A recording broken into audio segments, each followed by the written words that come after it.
কষ্ট দেওয়ার একটি দিক, সেটা হচ্ছে মানুষকে তুচ্ছ-তাচ্ছিল্য করা করা বা মনে করা। অনেক সময় আপনি বা কথার দ্বারা কাউকে তুচ্ছ-তাচ্ছিল্য করলেন না, কিন্তু ভিতরে এত অহংকার আছে যে তাদেরকে নেগলেক্টেড মনে করছেন, আপনি তাকে ছোট মনে করছেন। সেটা বিভিন্ন কারণে হইতে পারে। তার পেশার কারণে সে ক্লিনার, হ্যাঁ, অথবা সে রোদে কাজ করে, কষ্টের কাজ করে, আর আপনি অফিসে বসে বসে, হ্যাঁ, এসিতে বসে বসে কাজ করেন, সেই জন্য আপনার মধ্যে সিনিয়রিটি কাজ করছে আর আপনি তাকে ছোট মনে করছেন। অথবা তার যে দেশের সাথে সব, সেই দেশের সাথে আপনার বৈরিতা আছে, অথবা সেই দেশের লোককে সাধারণত গরিব মনে করে, সেই জন্য তাকে ছোট মনে করছেন। পাসপোর্টের ভিত্তিতে আপনি মনে করেন সিনিয়র আর জুনিয়র মনে করছেন। হ্যাঁ, যে কোনো কারণে হোক না কেন, যদি কেউ কাউকে তুচ্ছ মনে করে, এটি কাবিরা গুনাহ। আপনিও মানুষ, আমিও মানুষ, এটা তো সমান। আপনিও মুসলিম, আমিও মুসলিম, তাহলে পার্থক্যটা কোথায়? পার্থক্য যদি আমার কাছে অতিরিক্ত এলেম থাকে আল্লাহর দিন সম্পর্কে, সেটা ভিন্ন পার্থক্য। কিন্তু তার মানে এই নয় যে আমার মধ্যে অহংকার থাকতে হবে, বরং আল্লাহর শুকরিয়া আদায় করতে হবে। যাকে যত নিয়ামত আল্লাহ দেয় তত বেশি শুকরিয়া আদায় করা উচিত। রাসূলুল্লাহ সাল্লাল্লাহু আলাইহি ওয়াসাল্লাম তাহাজ্জুদ পড়তে পড়তে পা ফুলে যেত, পা ফেটে যেত, হাদিস আছে না? তখন মা আয়েশা রাদিয়াল্লাহু তাআলা আনহা বললেন, ইয়া রাসূলুল্লাহ, আপনার তো আগের পরের ভুল ভ্রান্তি প্রথম কথা নেই, যদি হয় তো আল্লাহ কি করেছে? অগ্রিম লিয়াগফির লাকা আল্লাহু মা তাকাদ্দামা মিন যামবিকা ওয়া মা তাআখার, সব মাফ, অগ্রিম ঘোষণা আল্লাহ করে দিয়েছেন। তো আপনি কেন তাহাজ্জুদ পড়ছেন এত কষ্ট করে? আর আপনি আপনার শরীরকে, জীবনটাকে এত কষ্ট কেন দিচ্ছেন? কি বলেছিলেন? আল্লাহ যখন এত বড় আমাকে নিয়ামত দিয়েছেন যে আমার ক্ষেত্রে অগ্রিম ঘোষণা, তোমার সব মাফ, তাহলে আমার করণীয় কিছু নেই, দায়িত্ব নেই? আফালা আকুন আবদান শাকুর, আমি কি শুকুর গুজার বান্দা হব না? তাহলে যাকে যত বেশি আল্লাহ দিয়েছেন তত বেশি শুকরিয়া আদায় করতে হবে। যে আল্লাহ আমাকে এলেম দিয়েছেন, কাউকে আল্লাহ সৌন্দর্য দিয়েছেন, কাউকে আল্লাহ পয়সা দিয়েছেন, পয়সার শুকরিয়া আদায় করেন। অন্যকে কম দিয়েছেন, আমাকে দিয়েছেন, অহংকার নয় বরং শুকরিয়া, আরো বেশি শুকরিয়া আদায় করতে হবে। সুস্থতা দিয়েছেন, আলহামদুলিল্লাহ আমি সুস্থ, অন্যরা অসুস্থ, আল্লাহ শুকরিয়া আদায় করবেন। হ্যাঁ, আল্লাহ আমাকে, হ্যাঁ, সিনিয়র দেশের নাগরিক বানিয়েছেন, আল্লাহ শুকরিয়া আদায় করেন আপনি। কিন্তু কাউকে ছোট মনে করবেন, এটি আপনার কাবিরা গুনাহ, কাবিরা গুনাহ। এই মর্মে রাসূলুল্লাহ সাল্লাল্লাহু আলাইহি ওয়াসাল্লাম হাদিস রয়েছে, হাদিস লম্বা রয়েছে, শুধু ওই অংশটুকু বলছি যে অংশটুকু এই বিষয়ের সাথে সম্পর্কিত। সেটা কি? কাউকে তুচ্ছ মনে করা বা নিজের চাইতে ছোট মনে করা। বলছে রাসূলুল্লাহ, বিহাসবি ইমরিইন মিনাশ শাররি, মানুষের খারাপ মানুষ হওয়ার জন্য এতটাই যথেষ্ট, বেশি লাগে না খারাপ হইতে। ভালো হতে অনেক কিছু করা লাগে আর অনেক সময় লাগে, কিন্তু খারাপ হওয়ার জন্য সামান্য একটি দোষ যথেষ্ট। একজন মানুষের খারাপ মানুষ হওয়ার জন্য এতটাই যথেষ্ট, আইয়াহকিরা আখাহুল মুসলিম, কোন মুসলিম ভাইকে সে তুচ্ছ মনে করবে, ছোট মনে করবে, নিজেকে তার চাইতে সিনিয়র মনে করবে। সেই মুসলিমের 4650 নম্বর হাদিস। 7 নম্বর কষ্ট দেওয়া হচ্ছে মৃত ব্যক্তিকে গালমন্দ করা, দোষ চর্চা করা। আপনার বংশের, আপনার নিকট আত্মীয়, আপনার প্রিয়জন মারা গেছে, যদিও খারাপ ছিল, তার যদি দোষ চর্চা আপনার সামনে করি, আপনার কষ্ট লাগবে না? এটাও কষ্ট দেওয়া। আপনার বাপ নাস্তিক ছিল, আপনার বাপ বেনামাজি ছিল, মারা গেছে, দুনিয়া থেকে চলে গেছে, আফজা ইলা মাক্কাতু, যা করেছে তো পেয়েই গেছে, পাচ্ছে তো, আল্লাহ তো ছাড়বে না কাউকে। আর তারপরে যদি বলি যে আপনার বাপটা হতভাগা, কষ্ট দেওয়া হলো না? নিষেধ করেছে রাসূলুল্লাহ সাল্লাল্লাহু আলাইহি ওয়াসাল্লাম। জি, লা তাসাব্বুল আমওয়াত, মৃতদেরকে গালমন্দ করিও না, তাদের দোষ চর্চা করিও না। ফাতুযু বিহিল আহিয়া, যার কারণে যারা জীবিত আত্মীয় স্বজন আছে, প্রিয়জন আছে, তাদেরকে কষ্ট হবে, তাদের কষ্ট দেওয়া হবে, অবশ্যই কষ্ট লাগবে। আপনার বাবা, আপনার মা, আপনার ভাই, কষ্ট অবশ্যই লাগবে। আপনি বলেন না, আবার প্রকাশ করেন না করেন। এই মর্মে বেশ কিছু হাদিস রয়েছে। আব্বাস রাদিয়াল্লাহু তাআলা আনহু, নবী সাল্লাল্লাহু আলাইহি ওয়াসাল্লাম বলে তার সম্পর্কে, ইন্নাল আব্বাস মিন্নি ওয়া আনা মিনহু, আব্বাস আমার আপনজন চাচা এবং আমি তার, হ্যাঁ, নিকটাত্মীয়। লা তাসুব্বু মাওতানা, আমাদের মৃতদেরকে গালমন্দ করিও না। ফাতুযু আহিয়ানা, যার কারণে আমাদের জীবিতদের কষ্ট দেওয়া হবে, যারা আমাদের বংশে যারা জীবিত আছে তাদেরকে কষ্ট দেওয়া হবে। হাদিস সুনান নাসাইতে রয়েছে।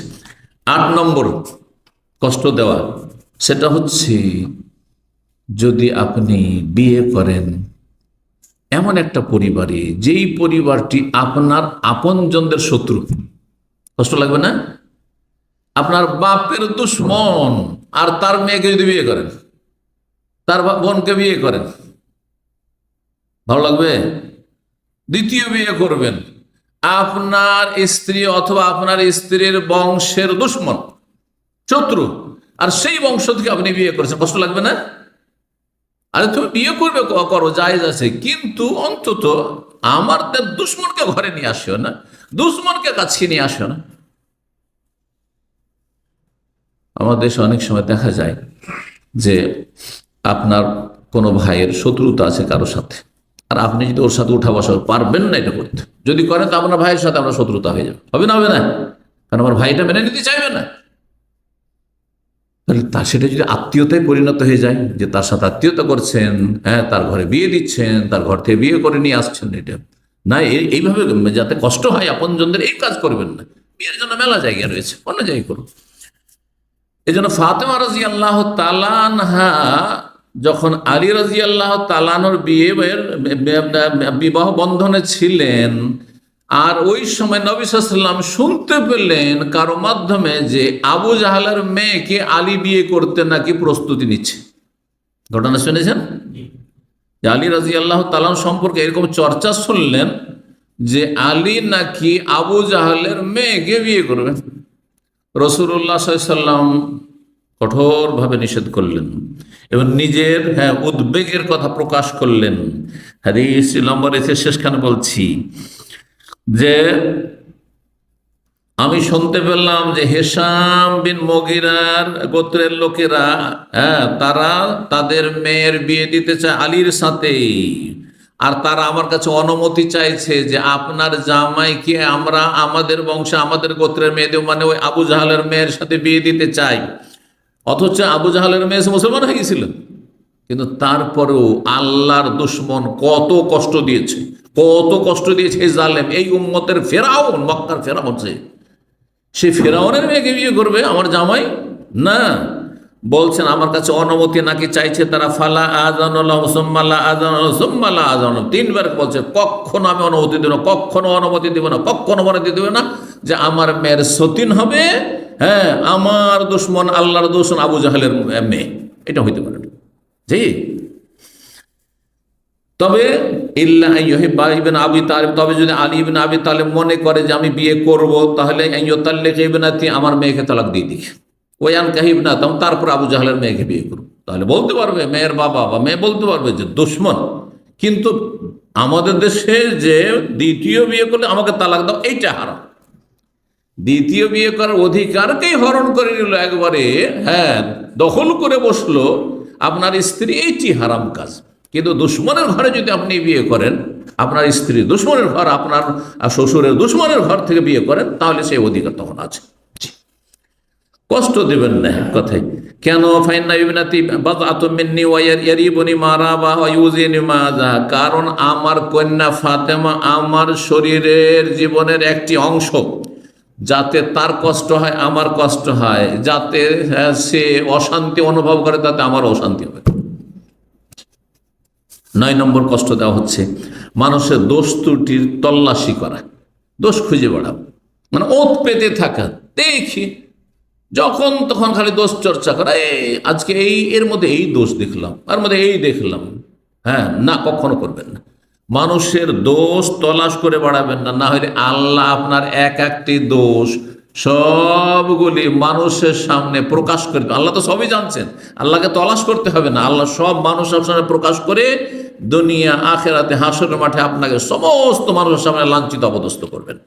এই মর্মে রাসূলুল্লাহ হাদিস রয়েছে সুনানে তিরমিজিতে, বলছেন রাসূলুল্লাহ সাল্লাল্লাহু আলাইহি ওয়াসাল্লাম, ইয়া মাশারা মান আসলামা বিলিসানিহি, হে ওই সব লোকেরা যারা মুখে প্রাথমিক স্তরে ইসলামকে গ্রহণ করেছো, মানে নতুন নতুন মুসলমান হয়েছো, ওয়ালাম ইউফিজুল ঈমান ইলা কলবিহি, আর অন্তরে এখন ঈমান শক্ত হয়ে বসেনি, লা তুজুল মুসলিমিন, কোন মুসলিমকে কষ্ট দিও না, ওয়ালা তুআইয়িরুহুম, তাদেরকে কখনো খোঁটা দিও না, আঘাতমূলক কথা বলিও না, ওয়ালা তাত্তাবিউ আওরাতিহিম, তাদের দোষ তলাশ করে বেড়াইও না, ফাইন্নাহু মান তাতাবা আওরাত আখিল মুসলিম, কেউ যদি কোনো মুসলিমের দোষ তলাশ করে বেড়ায়, দেখি এর দোষ পাই কিনা, দেখি, মানুষের দোষ পেয়েই যাবেন আপনি।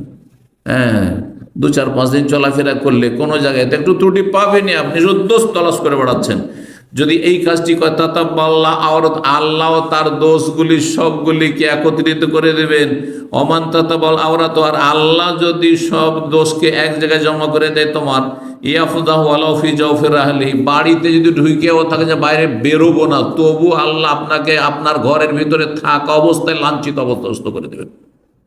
মানুষের সমাজে নামে নির্জনে থাকবো, তবু আল্লাহ আপনাকে লাঞ্ছিত করবে, এটা তো দুনিয়াতে, আর হাসর মাঠেও লাঞ্ছিত করবেন। সুনান তিরমিজির হাদিস। 10 নম্বর, কষ্ট দেওয়া হিংসার মাধ্যমে। আপনি হিংসা করছেন, যার হিংসা করছে তাকে কষ্ট দিচ্ছেন আপনি, হয়তো জানতে পারলো না কিন্তু কষ্ট দিচ্ছেন আপনি। যদি জানতে পারেন কষ্ট হবে না যে আমার হিংসা করে। বিদ্বেষ যদি রাখেন, মনোমালিন্য রাখেন, কষ্ট দিচ্ছেন। হিংসা, বিদ্বেষ, শত্রুতা আর মনোমালিন্য, এগুলি হচ্ছে কষ্ট দেওয়া। রাসূলুল্লাহ সাল্লাল্লাহু আলাইহি ওয়াসাল্লামের যে হাদিস রয়েছে, দাব্বা ইলাইকুম দাউল উমাম, নবী সাল্লাল্লাহু বলছেন তোমাদের মধ্যে বিজাতি কাফেরদের রোগের সংক্রমণ ঘটেছে। বিজাতি কাফেরদের মধ্যে যে সব দোষ ত্রুটি পাপ রয়েছে সেগুলির অনুপ্রবেশ ঘটেছে। সেগুলো কি? আল হাসাদ ওয়াল বাগজা, হিংসা এবং বিদ্বেষ। হিয়াল হালেকা, এতে সর্বনাশ করে দেয় মানুষের। হিংসা আর বিদ্বেষ কি করে? মানুষের সর্বনাশ করে দেয়। কিসের সর্বনাশ করে? লাকুল তাহলে কুসার, হালাকায় হালে মানে মুন্ডন করা, মাথা মুন্ডন করা নয়, বরং তাহলে কুদ্দিন, তোমার দিন ধর্মকে শেষ করে দিবে, তোমার ইমান ইসলামকে নষ্ট করে দিবে। কারণ আল্লাহর নিয়ামত আল্লাহ দিয়েছেন, আল্লাহ বলবেন যে তুমি দিয়েছ, তোমার কেন হিংসা হচ্ছে? আমি ওকে দিলাম তো। জি, আমি ইয়াসুদুন আন্নাস আলা মা আতাহুমুল্লাহু মিন ফাদলি, আল্লাহ বলছেন যে আমি আল্লাহ তার ফজল করম থেকে কাউকে দিলেন, তো তোমার হিংসা করার কি আছে? হ্যাঁ, তোমারটা কেটে দিয়েছে, তোমারটা ঘাটতি করে কমতি করে দিয়েছে। তো এই ছিল হাদিস, মুসনাদ আহমদ তিরমিজির হাদিস, হাদিসটি হাসান। 11 নম্বর, কষ্ট দেওয়া হচ্ছে কুধারণার মাধ্যমে। আজকাল অধিকাংশ মানুষকে দেখা যায় মানুষ সম্পর্কে সুধারণা রাখেন, একটুতি কুধারণা। সালাম দিলেন আর সেই লোকটি হয়তো ব্যস্ত ছিল, অথবা সে একটা টেনশনে ছিল। অনেক সময় মানুষ মানসিক দিক থেকে ব্যস্ত থাকে, রাস্তায় আপনার দিকে তাকিয়েছে, তারপরেও খেয়ালই করেনি, আপনার সালাম টান দিয়ে চলে গেল। হ্যাঁ, তা আপনি ভাবলেন যে এ আমাকে সালামের জবাব দিল না। জি, এই ধরনের আমাদের মধ্যে সংকীর্ণতা এত বেশি আছে। অনেকদিন আগের কথা বলছি, আমাকে কেউ নাকি সালাম দিয়েছে সেন্টারের বাইরে, তো আমি সোজা টান, আমি এদিক ওদিক তাকাই না, আবার যে নামলাম গাড়ি থেকে সোজা এদিকে তো তাকাইও নি, খেয়ালও করিনি, শুনি, কানেও আওয়াজ আসেনি। আর তারপরে ভদ্রভাবে সালাম দিন, ভাই অফিস খোলা আছে, আসে না সালাম দিন আর বসার কথা বলেন। তো যাই হোক, সালামের আওয়াজও আসেন। পরে একজন এসে বলছে আপনাকে নাকি ওই লোক সালাম দিয়েছে, মানে ও 2টা পয়সা আছে ওর কাছে। হ্যাঁ, তো পয়সা থাকলেও তো আবার বিরূপ মন্তব্য করা সহজ, হ্যাঁ, কারণ অহংকার কাজ করছে। তো বলছে শেখকে সালাম দিয়েছে, তাও সালামের উত্তর দেনি। আস্তাগফিরুল্লাহ। এটা সুজান আপনার কুধারণা, কুধারণা কাবিরা গুনাহ। আল্লাহ রাব্বুল সূরা হয়ে যাবে ইন্না বাযা যান্নি ইসমুন, কিছু কিছু ধারণা গুনার কারণ। হ্যাঁ, গুনার কারণ, তার পাপী হওয়ার কারণ। যে তুমি পাপিষ্ঠ, কেন তুমি কুধারণা করবে? সব সময় আপনাকে সুধারণা রাখতে হবে। মেলা অজুহাত হইতে পারে। জি, ওলামারা বলেছেন তোমার ভাইয়ের জন্য 70টা ওজোর খোঁজো, হইতে পারে সে খেয়াল করেনি, হইতে পারে বেচারা ব্যস্ত ছিল, হইতে পারে আর কিছু, মেলা হইতে পারে, মেলা হইতে ভালো মেলা হইতে পারে, আপনি মন্দটাই কেন যাচ্ছেন? আপনি 12 নম্বর, কষ্ট দেওয়া ধূমপান করার মাধ্যমে, জর্দা খাওয়ার মাধ্যমে, হ্যাঁ, মুখের গন্ধের মাধ্যমে। অনেকে দাঁত পরিষ্কার করে না, অনেকে কি করে না, দাঁত পরিষ্কার করে না, পাশে এসে বলে মুখ থেকে গন্ধ ছড়ায়।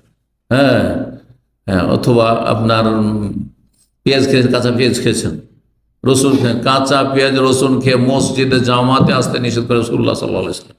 কাঁচা পেঁয়াজ রসুনের চাইতেও নিকৃষ্ট নোংরা গন্ধ হচ্ছে এই বিড়ি সিগারেটের আর এই জর্দা। যারা জর্দা খায় না, তামাক সেবন করে না, তারা বুঝতে পারবে। আপনি জর্দাখোর, হারামখোর কেমন করে বুঝবেন? আপনি হারাম খাচ্ছেন, তো আপনার তো প্রকৃতি বিকৃত হয়ে গেছে।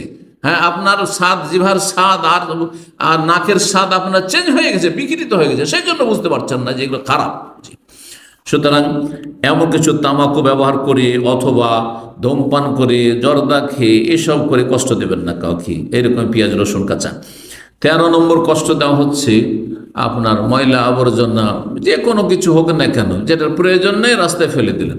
পানি খাওয়া শেষ হয়েছে, এখান থেকে নামলেন, পানির বোতলটা নিয়ে একটু কষ্ট করে ডাস্টবিনে ফেলে আসবেন না, ফেলে দিয়ে চলে গেলেন আপনি, সেন্টারের বাইরে রাস্তায় ফেলে দিলেন। আপনি কেন করছেন? এই দেশে 24 ঘন্টা ক্লিনার রাস্তায় ঘোরাফেরা করছে না? করছে না? কারণ এখানে তাহলে অধিকাংশ লোকেরা এখনো সেই সভ্যতায় পৌঁছেনি যে না, এটা আমার সেলফ সার্ভিস করতে হবে, এটা আমার ডাস্টবিনে ফেলে দিতে হবে সেই জন্য। কিন্তু আমার 4 বার যাওয়া হয়ে গেল, আপনার কয়েকবার যাওয়া হয়ে গেলো এতে ইউকে, তো আর ইউকের প্রায় শহরগুলিতে এখন মোটামুটি যাওয়া হয়ে গেল। সুবহানাল্লাহ, প্রথমবার যখন যায় তখন গিয়ে লন্ডনে গেল, দ্বিতীয়বার তার প্রশ্ন ওঠে না, কারণ প্রথমবারে জেনে ফেলেছি। সারাদিন ঘুরছি, কোনো একটা ক্লিনার খুঁজে পাই না, কিন্তু রাস্তায় একটা টিস্যুও পড়ে নেই। তো আমি বললাম আমার সঙ্গীরা যারা ছিল ওখানকার, ওখানেই জন্ম, সিলেটের ভাইরা ছিল, তো আমি বললাম যে এইখানে কোনো ক্লিনার দেখি না যে। তো বলছি এখানে রাত্রে ক্লিনার আসবে, রাত্রে যখন লোকজন সবাই দোকানপাট বন্ধ করে চলে যাবে তখন রাত 9টা 10টার পরে ক্লিনার আসবে, ফজরের আগে, ভোর হওয়ার আগে আগে সব ক্লিন করে চলে যাবে, আর সারাদিন কোনো ক্লিন নেই। তো সারাদিনে ময়লা আবর্জনা পড়ে না? না, এই দেশের মতো ময়লা আবর্জনা পড়ে না, আর ইন্ডিয়া বাংলাদেশের মতো নয় যে ময়লা আবর্জনা এবার নোংরা হয়ে আছে, কিচ্ছু নেই, একটা কিচ্ছু পড়ে নেই। কারণ সবাই নিজ নিজ দায়িত্ব জানে যে এটা এখানে ফেলা চলবে না। এই না যে সব জায়গায় পুলিশ দাঁড়িয়ে আছে, অনেকে মনে করে যে বই ফাইনের ভয়, পেনাল্টির ভয়। না না না, আমি তো করলাম, কোথাও দেখলাম আছে, আপনি ধরা খেয়ে যান তাহলে পেনাল্টি অবশ্যই আছে, জরিমানা আছে, কিন্তু ওইভাবে নেই। হ্যাঁ, যে সব জায়গাতে দাঁড়িয়ে আছে লোকেরা। তো কথা হচ্ছে, কিন্তু মানুষ এটা শিখে গেছে যে না, এটা মানবতা, যে আমার জিনিসটা, আমার ময়লা আবর্জনাটা আমি ফেলে দেবো, আমি নিজে ফেলে আসবো, যেখানে ফেলার জায়গা সেখানে ফেলে আসবো, যেখানে সেখানে ফেলবো না। দেখুন কিভাবে ময়লা, এই যে এখানে ক্লাসরুম থেকে চলে যাবে, দেখবেন যে বোতল পড়ে আছে, নাহলে কারো টিস্যু পড়ে আছে, নাহলে আর কিছু পড়ে আছে। আশ্চর্য কথা, কেন পড়ে থাকবে? আপনার জিনিস আপনি এখান থেকে উঠিয়ে নিয়ে গিয়ে, তো গেটের বাইরে তো আপনার ডাস্টবিন আছে, ওখানে ফেলে দেন আল্লাহর রাস্তায়। এগুলো হচ্ছে কষ্ট দেওয়া। এটা যদি সিঁড়িতে ফেলা হয়, গ্যালারিতে ফেলা হয়, যেগুলোতে হাঁটছে, রাস্তাঘাটে ফেলা হয়, হ্যাঁ, কর্নিশে ফেলা হয়, আপনার বিচে, সমুদ্র বিচে, পার্কে ফেলা হয়, আর হচ্ছে কত ময়লা আবর্জনা হয়ে থাকছে। সকাল সকাল আমরা ভদ্র মানুষরা যদি দাড়িওয়ালা লোককে দেখতে চান আপনি বিচে, তাহলে সকালে চলে যাবেন। গত শনিবারে বাচ্চাদেরকে নিয়ে বিচে, শনিবারে সকালে, আমি সকাল ছাড়া সন্ধ্যায় যাই না, কারণ আজে বাজে লোকের সাথে বসা আমার জন্য অরুচিকর। তো সন্ধ্যাবেলায় পছন্দই করি না, কারণ সব রকম লোক থাকে সেখানে। সকালবেলা গিয়েছি, তো আমার ছেলেমেয়েরা বলছে সবাই যে সকালবেলা দাড়িওয়ালা ছাড়া অন্য খুঁজে পাওয়া যাবে না। সকালবেলা কর্নিশে, হ্যাঁ, মানে বিচে, সমুদ্র বিচে দাড়িওয়ালা ছাড়া অন্য কাউকে খুঁজে পাওয়া যাবে না। আরবরা আসলে ওই দাড়িওয়ালা পরেশগার লোকেরা আসে, ভদ্র লোকেরা আসে, তো তাদের সাথে দেখা সাক্ষাৎ হইলো, মানুষের মতো কথাবার্তা হয়। কিন্তু সন্ধ্যাবেলা সব শ্রেণীর লোক, ওপর থেকে নিয়ে নিচ পর্যন্ত সব শ্রেণীর লোকেরা থাকে। তো এই জন্য কখনো আমি পছন্দ করি না যে কেউ বলবে যে চলেন একটু যাই ওইদিকে সন্ধ্যাবেলা বিচের দিকে, না, কখনো না। আমার এই অভ্যাসই নেই, বাচ্চাদের এটা অভ্যাস করাই না। তো কোনো জায়গায় কোনো কিছু ময়লা আবর্জনা ফেলে রাখা, যেটা কষ্টের কারণ হইতে পারে। 14 নম্বর হচ্ছে ধার কর্জা নিয়ে আপনি নিরুপায় না, আপনার সংসার চলছে, আপনার কাজ চলছে, কিন্তু আপনি টাল বাহানা করছে, দিব দিচ্ছি, এই তো দিয়ে দেবো, এই তো দিয়ে দেবো না। নবী সাল্লাল্লাহু আলাইহি ওয়াসাল্লাম বলেছেন, মাতুলুল গানি জুলমুন, সচ্ছল ব্যক্তি যদি ধার কর্জা নিয়ে টাল বাহানা করে, ওয়াদা খেলাফি করে, সময় মতো না দেয়, না চাইলে দেবেন না। আজকাল বাঙালি সমাজে আমার মনে হয় শতকরা একজনও পাবেন না যে মনে করে যে আমাকে নিজে থেকে দিয়ে দিতে হবে। আমাদের এখানকার ছাত্র, 2 জনই ছাত্র ছিল, একজন আরেকজনকে ধার দিয়েছে, যাকে তারপরে দেশে চলে গেছে বা দেশে গিয়ে ধার দিয়েছে, 2-3 বছর হয়ে গেছে দেয় না। তখন এই ছাত্র যে ধার দিয়েছে ওকে বলছে, সে নিজেই এসে শোনাচ্ছে ঘটনাটি, বলছে যে 3 বছর হয়ে গেল, টাকাটা দিলেন না। তো বলছে আপনি তো চাননি। জি, আমাদের ছাত্রদের অবস্থা যদি এরকম হয়ে থাকে, যারা দিন শিখে, তাহলে বাকি যারা দিন শিখে না তাদের দুর্দশা শেষ আছে, তাদের বদ চরিত্রের শেষ আছে, আর তাদের আমানতের খেয়ানতের শেষ আছে। চিন্তা করুন আপনি। কারণ প্র্যাকটিসিং মুসলিম এখান থেকে তৈরি হয়। প্র্যাকটিসিং মুসলিম দিন শিখার মাধ্যমে তৈরি হয়, যারা যা শিখে আমল করার চেষ্টা করে। তা আমাদেরকে সংশোধন হইতে হবে আগে, তারপরে জাতিকে সংশোধন করে। কেন চাইবে? বরং আপনি বলবেন যে আমি টাইম বেঁধে দিলাম ভাই, 1 মাসের জন্য দিয়ে নিলাম, 1 মাসের ভিতরে দিয়ে দেবো।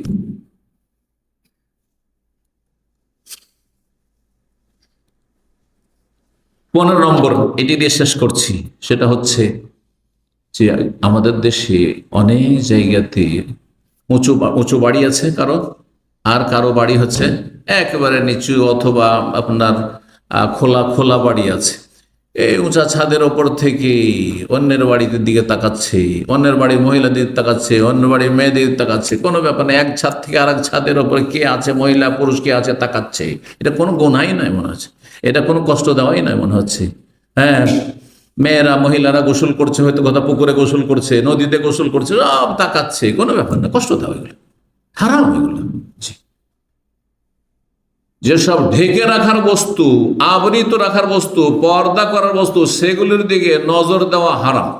কারো বাড়িতে জানলা খোলা আছে, একটু তাকাচ্ছেন আপনি, দরজা খোলা আছে, তাকাচ্ছেন আপনি। আপনার উঁচা 5 তলা বাড়ির ওপর থেকে 1 তলা বাড়িওয়ালা গরিবের বাড়ির দিকে আপনি সব দেখছেন, আপনি হারাম কাজ করছেন, আপনি কষ্ট দিচ্ছেন। এইরকম কষ্ট করলে আমাদের দেশে অহরহ দিয়ে যাচ্ছে। আল্লাহ রাব্বুল আলামিন যেন আমাদেরকে সমস্ত রকম অনিষ্ট হতে বেঁচে থাকার তৌফিক দান করেন, আর সমস্ত রকম কষ্ট থেকে আমাদেরকে আল্লাহ বাঁচিয়ে রাখেন। কাউকে যেন আমাদের দ্বারা কষ্ট না হয়, আল্লাহ রাব্বুল এইরকম চরিত্রবান হওয়ার আমাদেরকে তৌফিক দান করেন। 2-1টি উক্তি আপনাদের সামনে শেষখানে বলে শেষ করি। ইমাম রবি ইবনে খুসাইম বলছেন, আন্নাসু রাজুলানে, মানুষ হচ্ছে 2 শ্রেণীর। এক হচ্ছে মুমিন মানে মুসলিম, ফালা তুজু, কোন মুমিন মুসলিমকে কষ্ট দেবে না। ও জাহিল, আর এক হচ্ছে মূর্খ।